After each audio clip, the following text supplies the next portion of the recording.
Right now on 5 on your side at 10. Tonight, finding safety in St. Louis. Meet Ukrainian families settling here to escape war and find a better life. Many kids heading back to school this week. I'll let you know what they can expect at the bus stop. But first tonight, a new warning for TikTok users. While you use the TikTok app, they can pretty much do whatever they want. How what you click may record your keystrokes. I'm Ann Allred. Mike Bush has the night off. Tonight, alarming concerns for an app popular with kids and adults alike. Our political editor Mark Maxwell spoke to the expert who discovered this problem with TikTok's code. Mark? And the Pentagon already bans American soldiers from using TikTok, and the U.S. House just strongly discouraged members of Congress from using it for the aggressive way it spies on users. They're citing national security risks. Now, new research shows the browser inside that popular video app has the ability to log each of your keystrokes, the same kind of devastating tool hackers often use to watch while you type in passwords, credit card information, or other sensitive data. Cybersecurity experts have long warned about the invasive ways TikTok spies on users. I'm not using TikTok myself.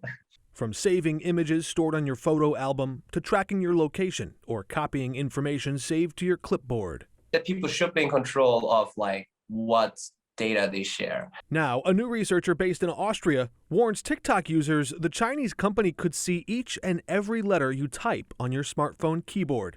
They would also have tracking codes that could potentially track the activity of users on external websites. Tech engineer Felix Kraus designed a series of fake websites to track information in and out of TikTok and found evidence in this code.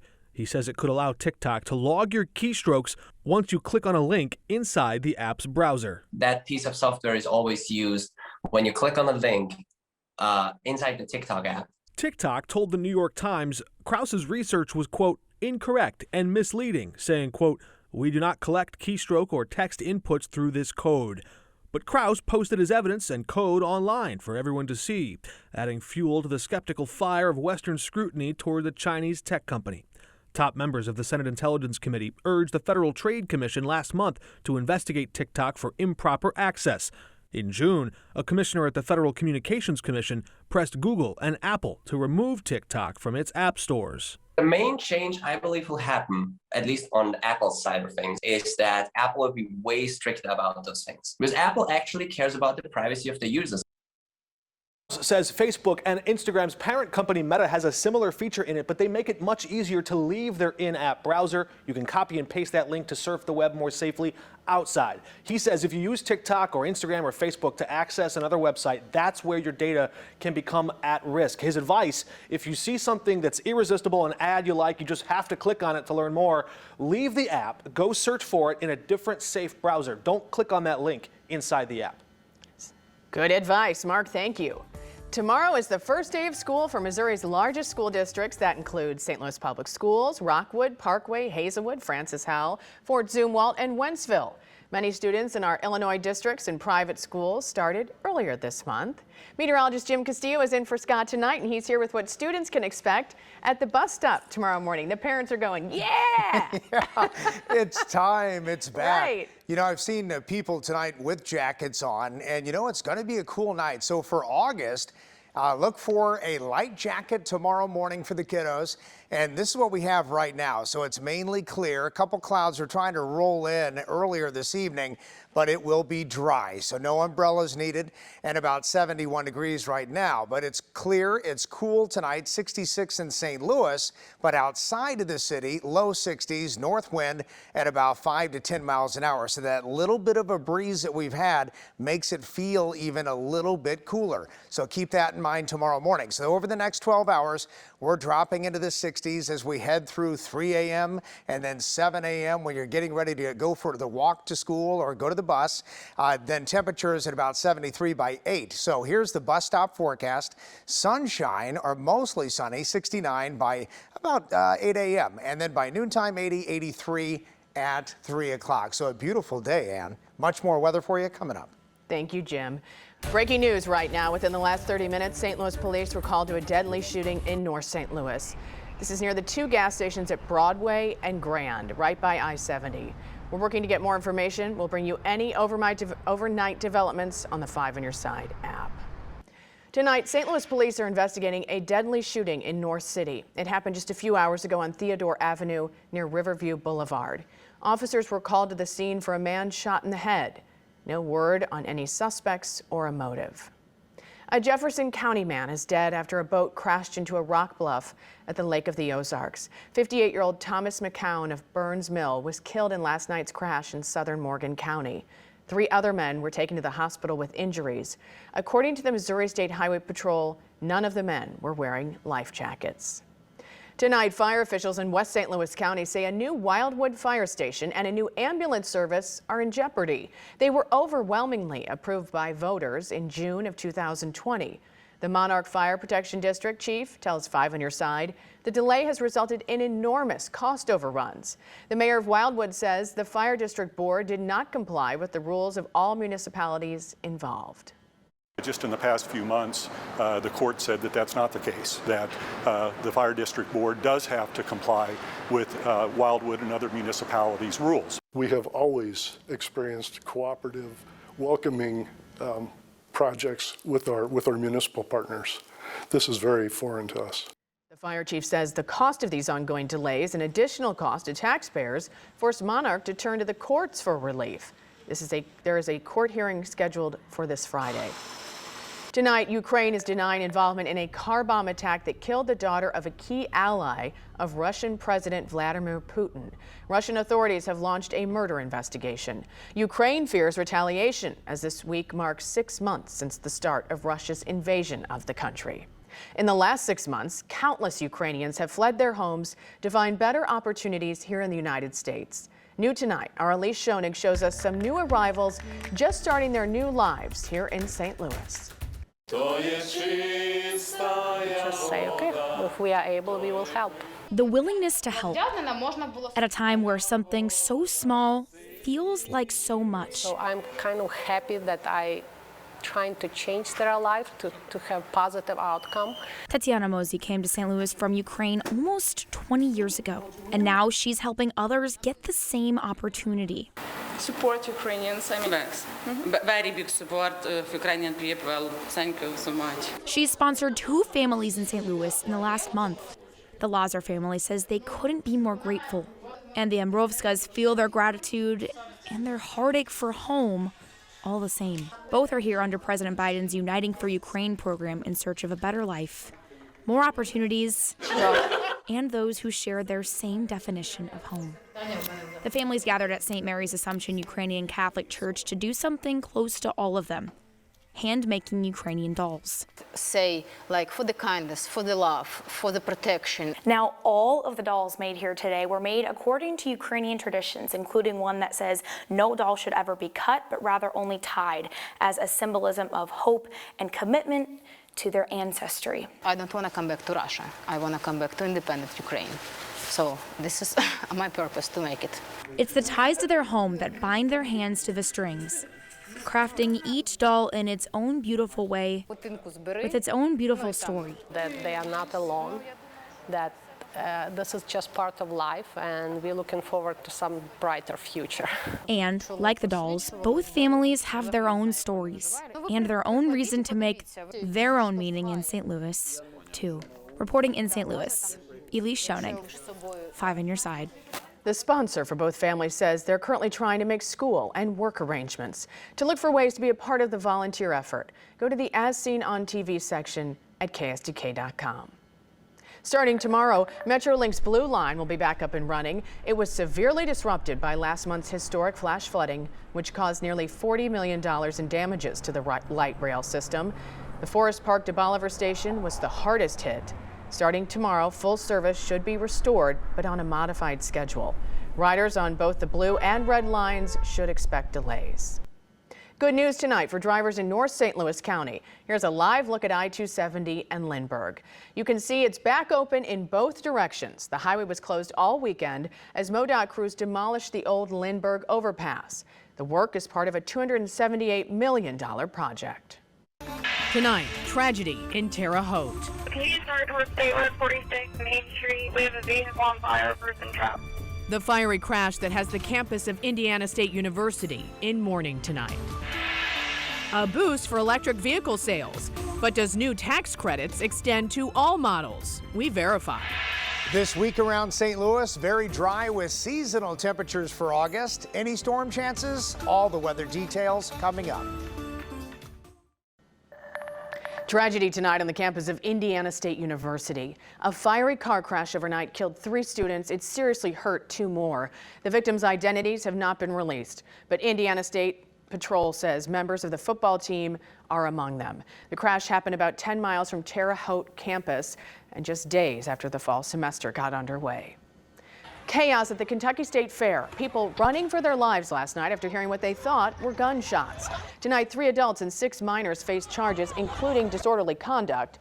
Police say they caused the panic using noise-making devices. No one was hurt. The president has signed the Inflation Reduction Act into law. It includes tax credits for electrical vehicles. But are all EVs eligible? Casey Decker with our Verify team has the answer. The Democrats' new law to address climate change is called the Inflation Reduction Act, and it includes a $7,500 tax credit for people who buy electric vehicles. There already was such a credit on the books, but this law changes which cars are eligible, and a lot of Verify viewers asked us to look into those changes. So let's verify. Are all electric vehicles eligible for the new tax credit? Our sources: the full text of the Inflation Reduction Act, the 2008 law that created the old tax credit, and Consumer Reports.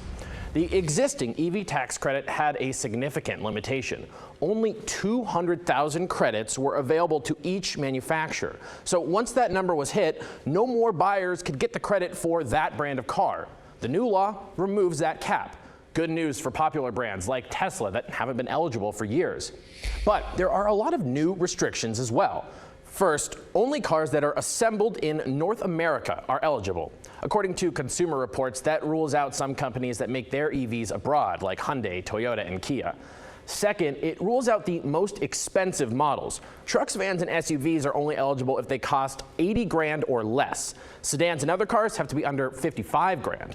That rules out some popular luxury vehicles like the Tesla Model S and Porsche Taycan. Third, there's an income cap on taxpayers. Couples have to earn 300 grand a year or less to get the credit. Individuals, 150,000 or less. And finally, there are requirements about where the EV batteries are made and where the minerals in them get mined. There's a list of companies, including a bunch in China, that automakers are banned from contracting with at all. And in the first year this law takes effect, 2023, at least 40% of the minerals and 50% of the other components of the battery have to be from the U.S. or its free trade partners. And those percentages go up every year. We don't know exactly which models that'll affect right now, but car companies have said it may take some time to adjust their supply chains to comply with this requirement. So while the Inflation Reduction Act does expand the EV tax credit, we can verify no, not all electric vehicles will be eligible for it. With your Verify, I'm Casey Decker. What would you like for us to verify? Send an email, verify@ksdk.com. Students in St. Louis, they're ready for the first day of school tomorrow. Living with Purpose STL brought local vendors together in North City to help students get ready for the classroom. They receive free backpacks with school supplies and a new pair of shoes. We partner with different schools, different organizations to be able to set up shop like you see over here and give brand new shoes to kids that need them. Our whole goal is to help build confidence for kids going into the new school year. The organization Shoe Fly says it gave away more than 200 pairs of shoes. The Emerson Family YMCA hosted a giveaway for students as part of Ferguson's annual Unity Day. Volunteers handed out school supplies, food, and clothing all afternoon. This year marks 7 years for this back-to-school event. And you can't head back to school without a fresh haircut. Today in Florissant, City Gear and Nike teamed up for Cuts for Kids. Students of all ages could stop by for a free haircut. And we got our bus stop forecast from Jim. Beautiful week on tap for adults and children. Not a drop of rain, which, we had a really tough end of July, beginning of August with the heat and then the massive storms and the flooding. So now a nice break. So enjoy this week ahead as the kids head off to school. So let's check those temperatures right now. Here's Edwardsville, already down to 69 degrees. dropping into the 60s everywhere, but at St. Louis at the airport, 73, and the humidity happens to be 73%. The dew point up at about 64, so it's a little humid, and a slight breeze out of the north-northwest at about 6 miles an hour. High today, only 81 degrees, the coolest day of the week. 88 is the average high, and 67 the low this morning, and the average is about 69. No rainfall today, but really over the past 24 hours, Lambert had a trace of rain. St. John not far away from the airport, about a quarter of an inch. Pacific, Missouri, a quarter of an inch. Edwardsville, not much, but a little bit. A little drink there, about 0.03. And Farmington, almost an inch of rain. There was some heavy rain last night and some severe weather in our southern counties. We were watching those all the way through about 1:15 a.m. all the way through Jefferson County, Illinois. So some high wind gusts with that. Now that front is down to the south, and of course out ahead of it, you're seeing a lot of rain and areas that need it really badly. Even our southwestern counties from Phelps County, Reynolds, and Iron County, still a little bit dry, but look at Oklahoma and Texas. This is on the severe, extreme, and exceptional drought. So we're hoping for our friends down in Texas, even in California, for some rain, but they're going to stay dry out west. But in Texas, we do have an area of low pressure that is tracking across the northern part of the state. These are flash flood watches, including Dallas. Much needed rain is raining up into Oklahoma and also into Arkansas. So that's some great news for them. For us, a little cloud cover in our southern counties because that front is just to the south of us. But in general, tomorrow morning, look at this. Most of us seeing sunshine at 8 a.m., about 69 degrees around St. Louis, a little cooler outside of the city, and then 80 at noon and 83 for the bus stop forecast in the afternoon at 3 o'clock. So it is mostly sunny for tomorrow, and here it is, that 10-day forecast. Wow. We're in the mid to upper 80s from Monday, Tuesday, Wednesday, Thursday, Friday, and even Saturday, 89. And look at that, mostly sunny all the way through Saturday. Maybe partly cloudy here, and then a spot shower or storm late Sunday, still 89. But then a better chance of storms Monday and Tuesday of next week. So we'll watch for that as we head into next week, and maybe a little bit of a cool down. Long dry streak, we deserve it, that's for sure. Yes. Thank you, Jim. Calls for help, the early success for a new crisis hotline, and the improvements already in the works. Crisis call centers across the country say they've seen a big increase in calls over the last month. That's when the Suicide Prevention and Crisis Hotline number 988 went live. 5 Under Side's Laura Barczewski shows us more improvements are being made to better serve those seeking help. In the first month of the new mental health crisis line 988, call centers received more than 5,000 calls. That's roughly 1,000 more than their typical call volume. Lauren Moyer with Compass Health says part of that is because it's an easier number to remember. Everything that we would normally do on a daily basis, like keeping appointments or knowing what day and what time it is, that kind of goes out the window in the moment of a crisis. With 988, they're also reducing the number of mental health related incidents that law enforcement needs to respond to. Only 2% of the calls we're still involving law enforcement. And so I do feel like that might be able to even decrease less than 2% as we start to build up our mobile crisis response and our mobile crisis staffing. Moyer says about 90% of the calls can be resolved over the phone, but there's another 10% that need more. That's where 10 behavioral health crisis centers come in. 8 more will be in place later this year. That is an alternative to jail, an alternative to the hospital setting. That's where these behavioral health crisis centers come in. And so that actually has been an increase to usage. She says they're also working on a new program here in the city of St. Louis and in Gasconade County. The 988 call centers will actually be connected to 911 dispatch centers so that if someone calls 911 and the mental health professionals can better handle the issue, the call can be redirected right over to 988. We're going to be able to educate the rest of the Missouri 911 Advisory Board, as well as some of those other 911 dispatching offices that are wanting this. Reporting in St. Louis, Laura Barczewski, 5 on your side. Tonight, Wendy's is removing romaine lettuce from its menu at some locations following an E. coli outbreak. Nearly 40 illnesses have been reported in Michigan, Ohio, Pennsylvania, and Indiana since late last month. All the involved people ate burgers and sandwiches with romaine lettuce from Wendy's. The CDC does not recommend people avoid eating at Wendy's or consuming romaine lettuce. For the first time in forever, Frozen the Musical is coming to St. Louis. Why parents won't want to let it go tomorrow morning. Frozen the Musical is sure to be a hot ticket, and they go on sale tomorrow at 10 a.m. The production will make its first stop in St. Louis in November. There will only be 16 showings at the fabulous Fox, so parents, act fast. A special birthday celebration in Chicago today. Sister Jean celebrated her 103rd birthday. She gained national acclaim in 2016 while rooting on her Loyola University Ramblers in their unexpected run to the Final Four. She says the students are a big part of her longevity. Well, I think it's because, first of all, I eat well, I pray well, I hope I pray well, and I sleep well. And I work with young people all the time. And that's what keeps me going, because I have to know what the latest language is and all that kind of thing. And so young people are what keeping me alive. The Illinois governor and Chicago mayor gave Sister Jean a big birthday gift, renaming the Loyola train stop in her honor. That is all of our time for 5 on your side at 10. Start your day with Today in St. Louis beginning at 4 a.m. until 7. And now here's Frank Cusimano with Sports Plus.